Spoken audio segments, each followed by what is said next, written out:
دو دلیلیں دوں گا وجود مبارک امام زمانہ پہ۔ ایک تو یہ اعتراض ہے بھائی 1000 سال گزر گئے، ابھی تک آپ کہتے ہو آپ کا امام زندہ ہے، ہاؤ اٹس پاسبل؟ ہم 80 سال 90 سال کے بعد مر جاتے ہیں اور آپ کہیں کہ مور دین 1000 ایئرز گزر گئے اور ابھی تک امام کیا ہیں؟ زندہ ہیں۔ اب اگر کوئی قرآن پڑھنے والا بندہ کہے تو یہ اعتراض امام پر نہیں ہے، یہ اعتراض خدا کی قدرت پر ہے، کیونکہ وہ خدا خود کہے کہ ان اللہ علی کل شیء قدیر، خدا ہر شے پہ قادر ہے، اور یہ من المحالات نہیں ہے کیونکہ اس سے پہلے ہو چکا ہے۔ حضرت نوح 900 سال تک زندہ رہے، حضرت آدم 750 سال تک زندہ رہے، اصحاب کہف 350 سال تک زندہ رہے، جناب عزیر 100 سال کے بعد بھی زندہ رہے، تو یہ اعتراض اس پہ نہیں۔ حضرت عیسیٰ آج تک زندہ ہیں، حضرت خضر آج تک زندہ ہیں، حضرت ادریس آج تک زندہ ہیں، تو یہ اعتراض اللہ کی قدرت پہ کیا جاتا ہے، امام زمانہ کے وجود پر نہیں ہے۔ لیکن ایک سادہ سی دلیل تاکہ ہر مسلمان ان کو دے سکے، آپ ان کو بول سکتے ہیں جناب یہ بتاؤ کہ شیطان کب سے زندہ ہے؟ ہر مسلمان بسم اللہ پڑھتا ہے کہ نہیں؟ بسم اللہ سے پہلے اعوذ باللہ من الشیطان اللعین الرجیم پڑھتا ہے۔ بولو یہ ملعون کب سے زندہ ہے؟ کہ ابھی آدم بنے نہیں تھے تب سے زندہ تھا، اور ابھی تک زندہ ہے، اور قیامت کے دن تک زندہ رہے گا۔ تو کوئی عجیب مسلمان ہو، جب خدا گمراہ کرنے والے کو اتنی زندگی دے سکتا ہے تو کیا ہدایت دینے والے کو زندگی نہیں دے سکتا؟ جس نے گمراہی کا ٹھیکہ اٹھایا ہے اسے تا قیامت زندگی دے، اور جس امام نے ہدایت دینی ہے۔ اب جب آپ دلیل دے دو گے تو اس کے بعد کیا بناتے ہیں؟ شبہہ بناتے ہیں۔ شبہہ کیا بنایا؟ کیا بھائی ٹھیک ہے ہم نے مان لیا کہ آپ کے امام ہیں، لیکن کا دیکھو ہم بھی کہتے ہیں ملیں گے کب؟ ہم اہل سنت کہتے ہیں جب پیدا ہوں گے تو ہم ملیں گے۔ آپ شیعہ کیا کہتے ہو؟ جب ظہور ہوگا تو پھر ملیں گے۔ کہ دیکھو اب ضد کیسی کہ زندہ ہیں، پردے غیب میں ہیں، ملنا تو دونوں نے بعد میں ہے۔ آپ کہتے ہو ظہور کے بعد، ہم کہتے ہیں پیدا ہونے کے بعد، تو کہ پھر دونوں کی سچویشن تو سیم ہے نا، بس فرق یہ ہے ظہور، اور ہمارے ہاں فرق کیا ہے؟ ولادت۔ کہ یہ ضد کیسی کہ وہ زندہ ہے پردے غیب میں ہے؟ اصلاً ایسے امام کا فائدہ کیا جو پردے غیب، جسے تم مل ہی نہیں سکتے، جسے تم مسئلہ پوچھ نہیں سکتے، جسے تم ہسٹوریکل پرابلمز بول کے سولو نہیں کر سکتے، فقی مسائل امام سے پوچھ نہیں سکتے، بس یہ ضد اور رٹ لگائی ہوئی ہے کہ آپ کا امام ہے، پردے غیب میں ہے، پردے غیب میں ہے۔ کیا فائدہ ہے اس امام کا جو پردے غیب، جس سے ہم مل نہیں سکتے، جس سے ہم پوچھ نہیں سکتے، جس سے ہم کوئی تبرک لے نہیں سکتے؟ تو آپ بھی یہ کہہ دو جب پیدا ہوں گے تو پھر ملیں گے۔ یہ سلسلہ کہ پردے غیب میں ہیں، پردے غیب میں، اس کا فائدہ نہیں۔ اب ایک شبہہ ہے، جوان سوچے گا، مومن سوچے گا کہ واقعاً جو امام پردے غیب میں ہے لیکن میں اس سے مل نہیں سکتا، مسئلہ سولو نہیں کر سکتا، امام کی ملاقات نہیں کر سکتا، تو واقعاً ایسے امام کے پردے غیب میں رہنے کا فائدہ کیا ہوا؟ اس کا جواب اسی میں موجود ہے۔ اعوذ باللہ من الشیطان اللعین الرجیم، ترجمہ پڑھیں کہ اے خدا مجھے کس کے شر سے بچا؟ شیطان کے شر سے بچا۔ اب اس بندے مسلم سے پوچھے جناب آپ نے اس دن خدا نخواستہ اگر شراب پی تو آپ نے گناہ کیوں کیا نشے والا؟ تو کہے گا دیکھیے قصور ہمارا نہیں تھا، شیطان نے گمراہ کر دیا۔ آپ نے فلاں مومن کی غیبت کیوں کی؟ کہ بھائی قصور ہمارا نہیں تھا، شیطان نے گمراہ کر دیا۔ آپ فلاں جگہ پہ گندی مووی دیکھنے کیوں گئے؟ کہ کیا کریں دل تو نہیں تھا لیکن شیطان لے کر گیا۔ آپ نے فلاں مومن کا حق کیوں کھایا؟ کہ بھائی کیا کریں انسان ہیں، گمراہ ہو گئے، یہ بدبخت لعین ہے شیطان، اس نے مجھے گمراہ کر دیا۔ تو ہم نے پوچھا جناب یہ بتائیے کیا شیطان نے کال کر کے بولا تھا فون پہ کہ جا کے نشہ کرو، جا کے گناہ کرو؟ کوئی فون کال آئی تھی شیطان کی؟ کہ نہیں، فون کال نہیں آئی۔ شیطان نے کوئی واٹس ایپ پہ میسج کیا تھا جا کے گناہ کرو؟ کہ نہیں کوئی میسج بھی نہیں آیا۔ اس بدبخت نے کوئی ای میل کیا تھا آپ کو کہ جا کے گناہ کرو؟ کا کوئی ای میل بھی نہیں آیا۔ کہ شیطان نے دھکا دیا تھا گناہ کی طرف؟ کہ نہیں کوئی دھکا بھی نہیں دیا۔ کوئی کان میں آپ کو بولا ہو جا کے گناہ کرو؟ کہ نہیں کان میں بھی نہیں بولا۔ میں نے کہا عجیب مسلمان ہو، نہ میسج آیا، نہ کال آئی، نہ دھکا دیا، نہ اشارہ دیا، لیکن پھر بھی آپ نے سارے گناہ کس پہ ڈال دیے؟ کہ اعوذ باللہ من الشیطان اللعین الرجیم، اے خدا اس کے شر سے بچا، کیونکہ یہ ہمیں کیا کر رہا ہے؟ گمراہ کر رہا ہے۔ اور مسلمان رمضان میں تو ویسے ہی شیطان کو جیل میں ڈال دیتا ہے۔ کہ رمضان میں شیطان بندھا ہوا ہوتا ہے، اور آپ بھی ابھی دیکھیں عرب ممالک میں تو شیطان کھلا ہوا ہے۔ تو بھائی شیطان کوئی بندھا ہوا نہیں ہوتا، یہ جب چاہے انسان کو گمراہ کر سکتا ہے، لیکن سوال یہ ہے کہ یہ گمراہ کر کیسے رہا ہے؟ جبکہ نہ آپ نے سنا، نہ آپ کو میسج آیا، نہ آپ کو فون آیا کہ نہیں قبلہ آپ عجیب باتیں کر رہے ہیں. قرآن کی آیت ہے یوسوس فی صدور الناس من الجنۃ والناس. یہ نظر نہیں آتا، غیب میں رہ کے ہمارے سینوں میں وسوسہ کرتا ہے. تو میں نے کہا عجیب مسلمان ہو، جب گمراہ کرنے والا غیب میں رہ کے تجھے گمراہ کر سکتا ہے تو کیا ہدایت دینے والا غیب سے ہماری ہدایت نہیں کر سکتا؟ جب خدا ایک گمراہ کرنے والے کو غیب سے اتنی طاقت دے رہا ہے، اور رہی بات کہ غیب سے ہدایت نہیں ہو سکتی، تو پھر بھائی خدا بھی نظر نہیں آتا. وہ یہدی من یشاء یضل من یشاء. جب وہ نظر نہیں آتا تو پھر ہماری ہدایت کیسے کرے گا؟ ہدایت دینے کے لیے کسی کا نظر آنا ضروری نہیں ہے. رہی بات کہ غیب میں ہیں اور کوئی ملاقات کر نہیں سکتا. ہمارے یہاں سینکڑوں واقعات جس میں علماء نے، اتقیاء نے، زہداء نے، صاحبان معرفت نے امام زمانہ کی کیا کی ہے؟ ملاقات. مشہور واقعہ ہے عیسیٰ بحرینی کا. اس دن سنایا کہ نہیں سنایا مجھے یاد نہیں ہے. ایک عالم دین تھے، سنایا تھا واقعہ، بولا بحرین کے رہنے والے. تو بحرین کا جو بادشاہ تھا وہ تشیعی شیعوں کے ساتھ بڑا اچھا اس کا برتاؤ تھا. آج بھی آپ دیکھتے ہیں بحرین میں اکثریت شیعوں کی. بادشاہ تقریباً ہسٹری میں بحرین کے اہل سنت کے رہے ہیں، لیکن یہ بادشاہ اچھا تھا، شیعوں کے ساتھ اس کے مراسم اٹھنا بیٹھنا اچھا تھا. لیکن اس کا جو وزیر تھا وہ ناصبی، دشمنان اہل بیت اور دشمنان شیعیان اہل بیت. تو بادشاہ بہت فیورزم کرتا تھا شیعوں کی، اور شیعوں کے علماء کا احترام کرتا تھا. تو ایک دن اس کا وزیر آیا بادشاہ کے پاس اور کہا بادشاہ صاحب آپ شیعوں کی بڑی فیورزم کرتے ہیں اور ان کے عقیدوں پہ آپ زیادہ تنقید نہیں کرتے، لیکن آج میں ثابت کروں گا جو شیعوں کا عقیدہ ہے وہ الہی عقیدہ نہیں ہے، اور آپ کو سختی کر کے ان سب کے عقیدوں پہ پابندی ڈالنی چاہیے اور ان کو اسی عقیدے پہ آنا چاہیے جو پوری امت مسلمہ جس عقیدے پر ہے. بادشاہ نے کہا آپ کیسے بول سکتے ہو، بلاؤں شیعہ علماء کو بحث کرو. اب اتنی بار بحث ہو چکی تھی، نتیجہ خیز نہیں تھی. تو کہا نہیں قبلہ اس وقت میں الہی دلیل لایا ہوں، اللہ کی طرف سے دلیل. بادشاہ نے کہا جلدی دکھاؤ. اس نے بادشاہ کے سامنے ایک بہت بڑا انار لا کے رکھا. بادشاہ نے کہا یہ کیا ہے؟ کہ ذرا آپ انار کو غور سے دیکھیں. بادشاہ نے جب انار کو دیکھا تو اس انار کے اوپر کلمہ لکھا ہوا تھا کہ لا الہ الا اللہ محمد رسول اللہ فلاں فلاں فلاں اور علی خلیفۃ اللہ، جو 4 خلفاء ہیں ان کے نام لکھے ہوئے تھے. بادشاہ نے ادھر دیکھا، بھائی لکھ کر آئے ہو کہ نہیں بادشاہ آپ انار کو دھوئیں. بادشاہ نے انار کو دھویا، وہ نام جا ہی نہیں رہے. قدرتی طور پر انار کی کھال پہ، اسکن پہ جس طرح کوئی چیز ہیک ہو جاتی ہے، اس طرح قدرتی طور پہ انار پہ نام لکھے ہوئے تھے. کہ بادشاہ یہ دیکھیے انار درخت سے اگا ہوا انار، قدرتی انار، کسی فیکٹری کا نہیں ہے، یہ اللہ کے درخت سے اتارا ہوا انار ہے. بادشاہ نے انار کو ادھر دیکھا ادھر دیکھا، پانی میں دھویا، سب کچھ کیا، لیکن واقعاً انار کی کھال پہ کلمہ لکھا ہوا تھا. بادشاہ نے کہا بات تو صحیح ہے بھائی، یہ تو معجزہ ہوا اور اللہ نے صحیح عقیدہ امت کو بتا دیا. بادشاہ نے پیغام بھیجا شیعہ مولویوں کو، کہا سارے آ جاؤ. جتنے شیعہ علماء تھے، کیا ہوا اچانک بادشاہ نے بلایا کہ ایک ایک تمہارا بڑا عالم آئے گا، بحث و مباحثہ ہونا ہے. سارے علماء بادشاہ کے دربار میں آئے. بادشاہ نے وزیر کو کہا انار دو ان شیعہ مولویوں کو. شیعہ علماء نے انار دیا. کہا پڑھو کیا لکھا ہے؟ کہ لا الہ الا اللہ پہلا دوسرا تیسرا اور علی ابن ابی طالب خلیفۃ اللہ. ایک مولوی نے دوسرے کو دیا، دوسرے نے تیسرے کو دیا، تیسرے نے چوتھے عالم کو دیا. ادھر دیکھیں ادھر دیکھیں، پانی میں دھوئیں، سارے پریشان.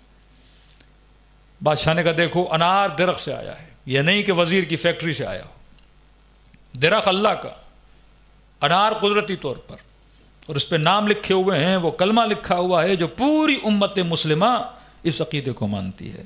اور تم شیعوں کا عقیدہ کیا؟ لا الہ الا اللہ محمد رسول اللہ علی ولی اللہ و خلیفتہ بلا فصل ہے. یہاں کا فصل ہے ہی نہیں، یہاں وہی عقیدہ ہے جو پوری امت کا ہے اور انار پر ہے. اب شیعہ علماء پریشان کریں تو کیا کریں؟ حدیث کی بات ہوتی تو جواب میں حدیث لاتے، قرآن کی بات ہوتی تو قرآن کی آیت لاتے، ہسٹری کی بات ہوتی تو ہسٹری کی بک لاتے.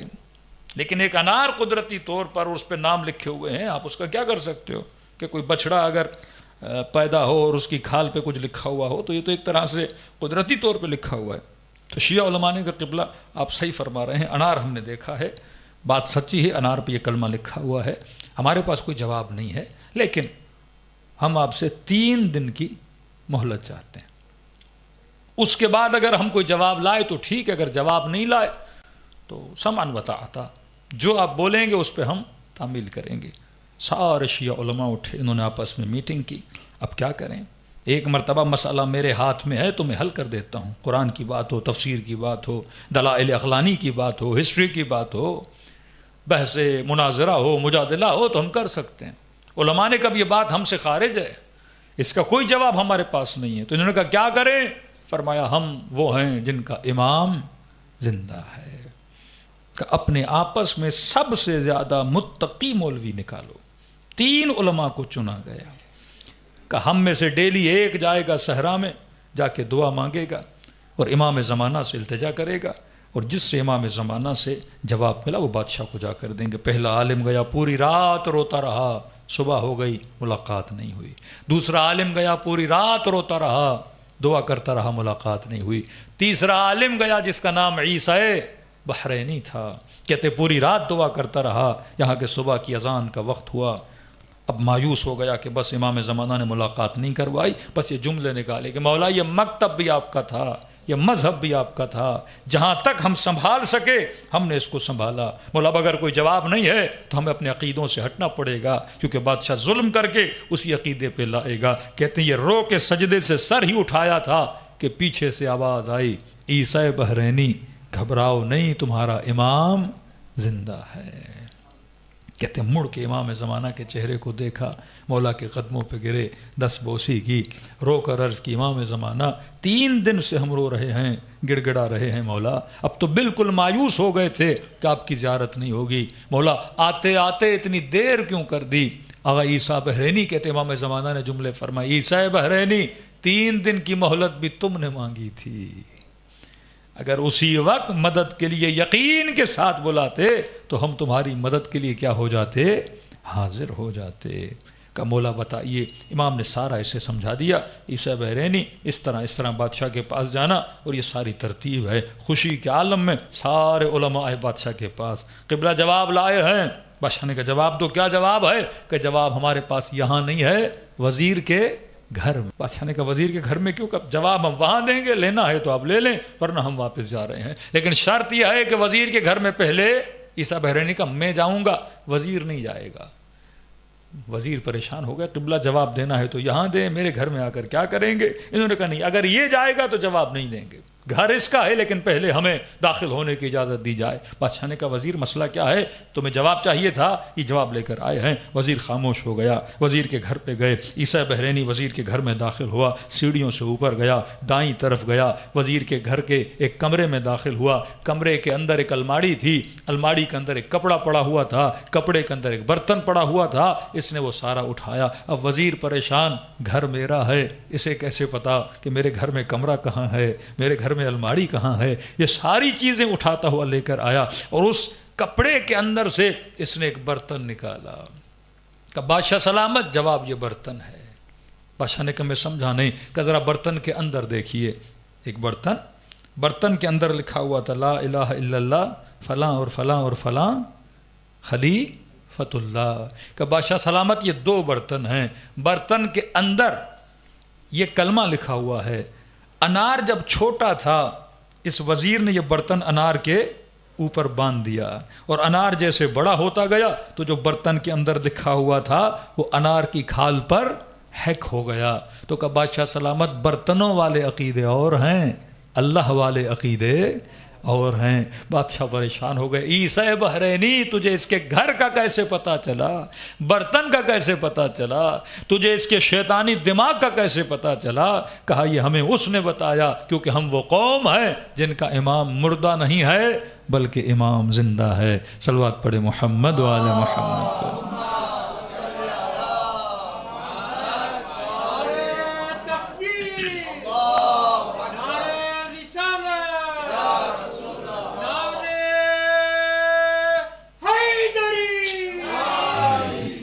تو یہ وہ زمانہ ہے کہ جس میں انسان کو نا امید اور مایوس نہیں ہونا چاہیے، بس عقیدہ مضبوط ہو. ہاں کبھی کبھی آپ کے ذہن میں ایک سوال پیدا ہوتا ہوگا کہ ابھی ظلم بہت زیادہ بڑھ چکا ہے، تو یہ غیبی مدد حالانکہ ہو رہی ہے، لیکن آپ کے ذہن میں ظاہر ظہور غیبی مدد کیوں نہیں ہوتی؟ دیکھو کبھی کبھی زمانہ جب نفاق کا ہوتا ہے نا، ابھی زمانہ تھوڑا جنگ صفین والا زمانہ ہے، تو جب نفاق کا زمانہ ہوتا ہے تو اس میں خدا دیکھنا چاہتا ہے کہ رائٹ پہ اور رونگ پہ کون. جنگ صفین میں یہی دکھایا جا رہا تھا نا، مولا کے ساتھ لشکر کتنا بڑا تھا، لیکن جب نوک نیزہ پہ قرآن گیا تو خالص لوگ بہت کم بچے، صاحبان بصیرت بہت کم بچے. امام نے فرمایا امیر شام نعرہ تو حق کا لگا رہا ہے لیکن نیت کیا ہے؟ باطل کی ہے. اب نعروں کو دیکھ کے کون گمراہ ہو جاتا ہے اور صاحب بصیرت کون بن جاتا ہے؟ آج شیعہ آپ کو بہت ملیں گے، رائٹ ونگ کے شیعہ، لیفٹ ونگ کے شیعہ. کچھ ایسے بدبخت شیعہ بھی ہیں جو شاید علماء کی شہادتوں پہ خوش، کچھ ایسے شیعہ جو خود کو شیعہ بھی بولتے ہیں، مراجع کو برا بھلا بھی کہتے ہیں. جب حالات ایسے بنتے ہیں تو آپ کو پتہ چلتا ہے کہ خط پہ اور لائن پہ کون کھڑا ہے اور لائن سے اترا ہوا کون ہے.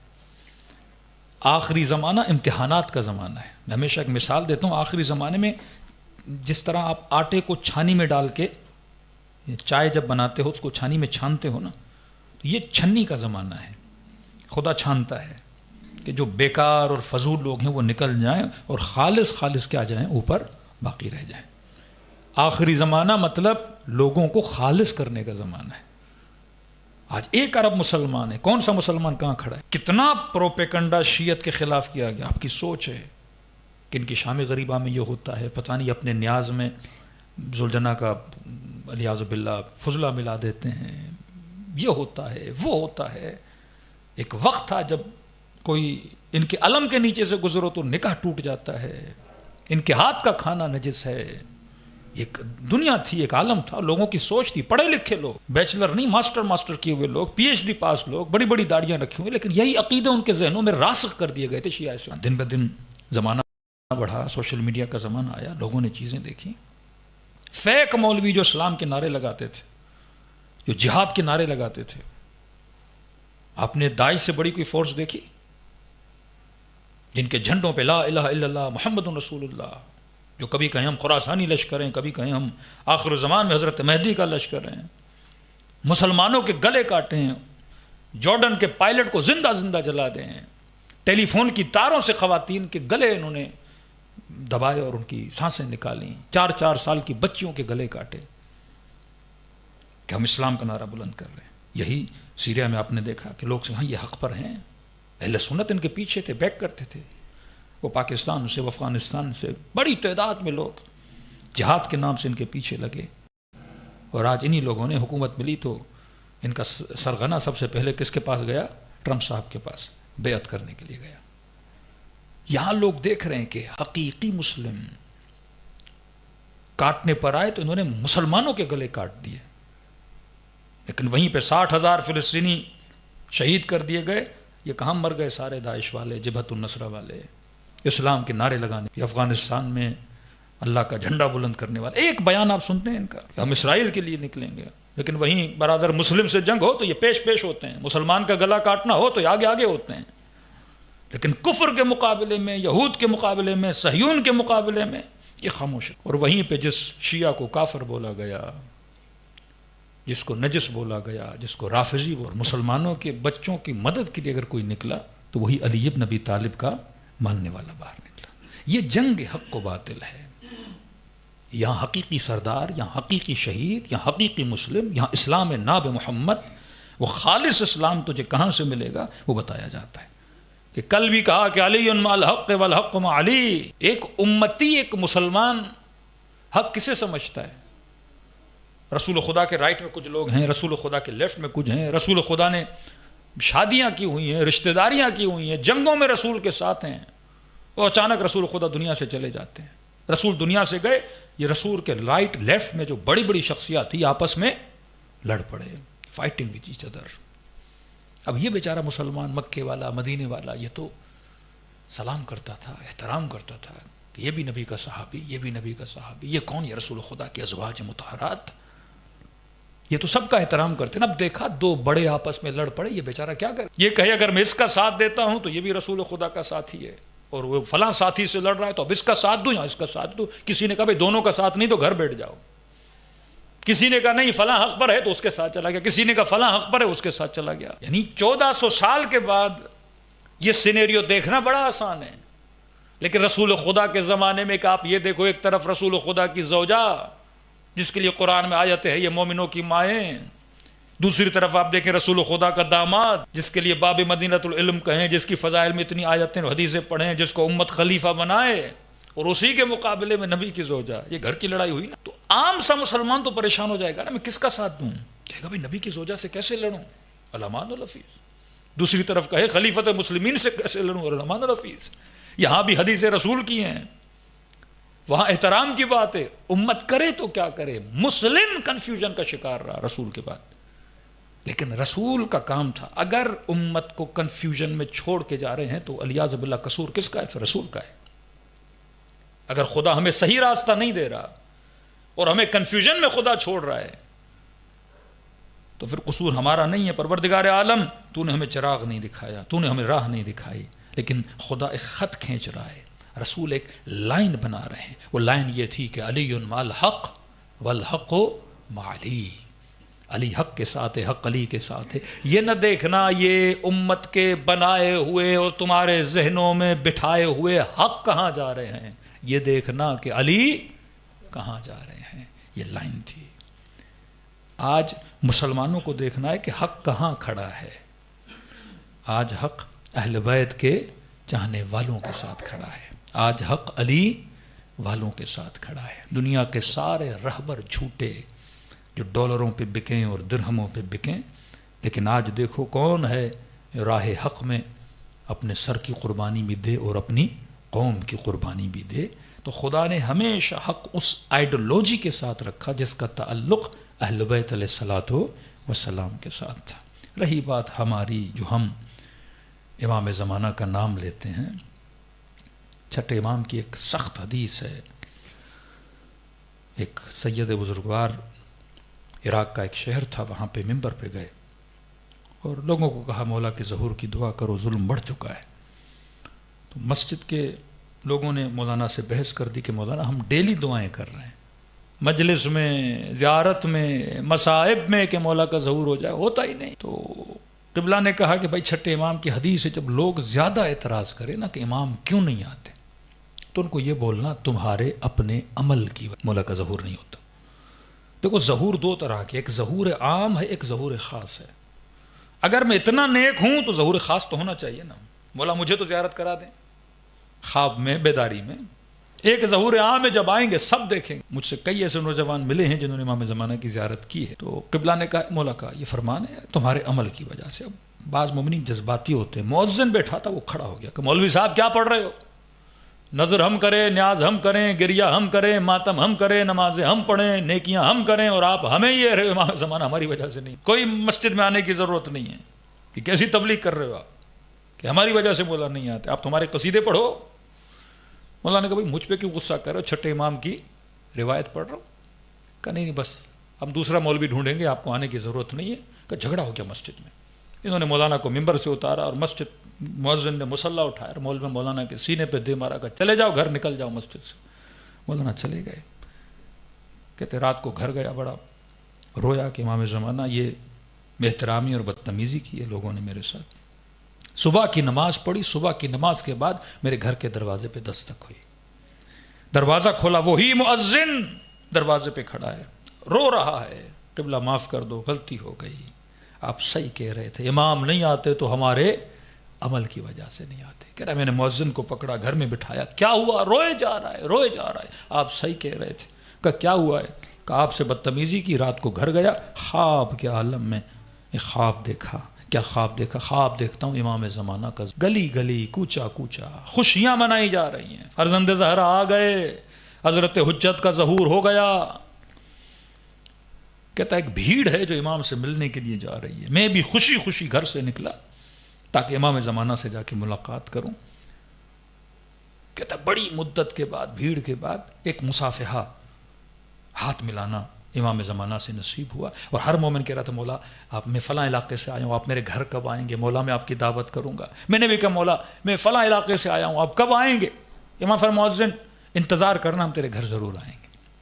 کہتا اب خواب میں دیکھتا ہوں میں واپس اپنے گھر کی طرف پلٹ کے گیا. اتنے میں دیکھ رہا ہوں خواب کے عالم میں اپنے گھر کے صحن میں بیٹھا ہوں, میرے گھر کے دروازہ کھٹک, اٹھتا ہوں دروازہ کھولتا ہوں اور عجب کہ امام زمانہ میرے دروازے پر. میں نے کہا مولا میرے گھر میں؟ کہاں, تم نے دعوت دی تھی اور ہم نے قبول کی, آج تیرے گھر آئے ہیں. جلدی سے مولا بغیر بتایا آپ آئے, بیوی گھر نہیں, بچے گھر میں نہیں ہیں, بس آپ بیٹھے ہیں, میں ابھی بندوبست کرتا ہوں. مولا اچھا. امام نے کہا نہیں تھوڑی دیر بیٹھیں گے اور چلے جائیں گے. کہتا جلدی گھر کے صحن میں امام کے لیے کرسی لگائی اور مولا بیٹھے اور میں بیٹھا. میں نے کہا بس مولا ابھی خاتون خانہ بھی آنے والی ہیں, بچے بھی آنے والے ہیں, بڑی خوشی ہوگی کہ امام ہمارے گھر میں تشریف لائے ہیں. کہ مولا تھوڑی دیر بیٹھے. ایک مرتبہ میرے گھر کو, کبھی دیواروں کو دیکھا, گھر کے سامان کو دیکھا. کہ مؤذن تیری سیلری کتنی ہے, تیری تنخواہ کتنی؟ میں نے کہا مولا تھوڑی سی ہے میری تنخواہ. امام فرمایا اتنی سی تنخواہ میں تو نے اتنا بڑا گھر کیسے بنا لیا؟ دا اکاؤنٹیبلٹی آف امام اعظم. سب سے زیادہ اپنے لوگ پریشان ہوں گے جب مولا اکاؤنٹیبلٹی کرنے. علی لوگوں سے برداشت کیوں نہیں ہوتے تھے؟ وہ علی جو نمازی, وہ علی جو علم دے, وہ علی جو یتیم پرور, وہ علی جو شجاع. اس علی سے تو محبت کرنی چاہیے نا. امت تشنا ہے کہ ہم علی کو ماریں. طلحہ زبیر جنگیں کھڑی کر دیتے امیر المومنین کے مقابلے میں. جب خلیفہ نہیں بن رہے زبردستی علی خلیفہ بنو. مولا نے کہا علی تم سے برداشت نہیں ہوگا, میری عدالت تم سے برداشت نہیں ہوگی. جب بات کرنے کے لیے آئے تو امیر المومنین ایک دیا جلاتے ہیں, دوسرا دیا ایک بجھاتے ہیں, دوسرا جلاتے ہیں. کہ یہ بیت المال کے پیسوں کا ہے اور یہ میرے ذاتی پیسوں کا ہے. سرکاری بات کرنی ہے تو یہ جلاؤں, آپس کی بات ہے تو یہ جلاؤں. یہ مولا سگنل دے رہے تھے کہ تم علی سے بات کر رہے ہو, علی کو خرید نہیں سکتے. یہ خریدنے والی چیز نہیں ہے کہ تم امیر المومنین کو عہدے دے کے, لالچیں دے کے اور یہ کہو کہ علی ہم نے آپ کو خلیفہ بنایا تھا, لہٰذا فلاں کی حکمرانی, فلاں کا امیر آپ مجھے بنا دیں, بصرے میں مجھے بھیج دیں, فلاں شہر میں مجھے بھیج دیں. کہ امام زمانہ نے میرے گھر کو دیکھا. کہ مؤذن تنخواہ کم ہے, اتنا گھر تو نے کیسے بنایا؟ اب امام سے بندہ کیا جھوٹ بولے جب پتہ بھی ہو سامنے والا عالم الغیب ہے, علم جانتا ہے. تو میں نے کہا مولا آپ سے کیا بولوں, ادھر ادھر سے کر کے ہم نے بنا لیا. تو امام نے کہا جو حرام کی کمائی سے بنایا ہے فوراً مال نکالو اور اللہ کی راہ میں خرچ کرو. مومن کہ جی مولا آپ کا ظہور ہو گیا, جان آپ پہ قربان. مولا کہیں تو پورا گھر دے دوں. امام نے کہا شکریہ مؤذن, امام کی اطاعت ہے تیرے اندر. جی مولا دے دو. کہا اتنے میں تھوڑی دیر کے بعد میری بیوی گھر میں آئی. امام کو دیکھا, اس خاتون نے امام کو سلام کیا, امام نے اس خاتون کو دیکھا. کہ مؤذن کون ہے؟ کہ مولا بیوی ہے میرے. امام نے کہا حکم دے رہا ہوں اپنی بیوی کو طلاق دے. پریشان ہو گیا. مولا میری بچوں کی ماں ہے, اچھی بیوی تھی میرے لیے, خدمت گزار تھی میرے لیے, میں کبھی سے ناراض نہیں رہا. مولا اسے طلاق کیوں دوں؟ یا فرم میں حکم دے رہا ہوں طلاق دے. مولا ریزن تو بتائیں طلاق کیوں دوں؟ امام نے فرمایا کیونکہ یہ تیری رضائی بہن ہے. کیا مطلب مولا؟ کہ جب تو پیدا ہوا تھا تیری ماں کا دودھ خشک ہو چکا تھا, ہمسائے میں خاتون تھی, تم نے اس کا دودھ پیا تھا, بعد میں گھر ور الگ ہو گئے, یہ اسی کی بیٹی ہے. بڑے ہوئے تم دونوں کو پتہ نہیں تھا, تم نے شادی کر دی. جب تک علم نہیں تھا تو نکاح جائز تھا.